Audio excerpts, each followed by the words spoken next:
Hello, magandang araw, welcome back to my channel. Maiba muna tayo ngayon, magluluto muna tayo ng simple na masarap na pansit canton. Ang mga ingredients ay carrots, babalatan muna natin. Tapos meron tayong bawang, sibuyas, paminta, magic sarap, Baguio beans, repolyo, 100 pesos na karning manok, tsaka 1 kilong pansit canton. Una, igisa muna natin ang bawang at saka sibuyas, tapos isunod natin yung karne ng manok. Igasa natin yung karne ng manok,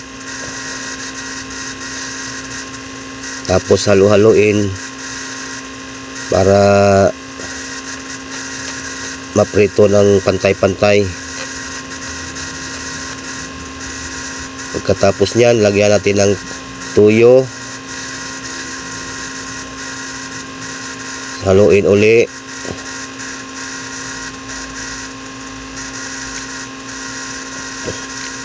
tapos isunod yung carrots, yung hiniwa na carrots na pahaba, tapos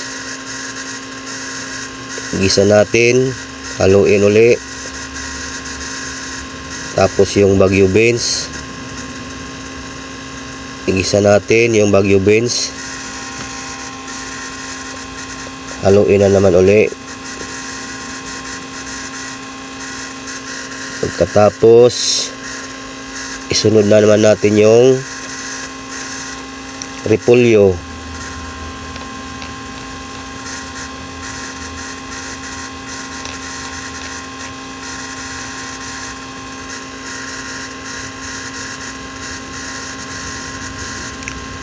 haluin natin lahat, yung haluin natin para ma-mix yung mga gulay at saka karne ng manok. Pwede rin siyang lagyan ng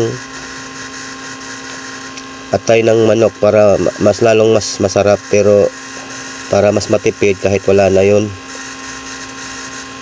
lagyan natin ng paminta,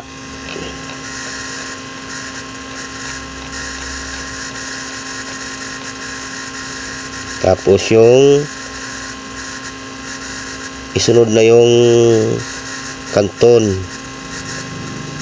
dahan-dahan nating haluin, tapos i-adjust natin yung apoy ng kaunti, hinaan natin para hindi matuyo kaagad yung sabaw, para lumambot lahat yung gulay at saka yung karne, pati na yung pansit canton.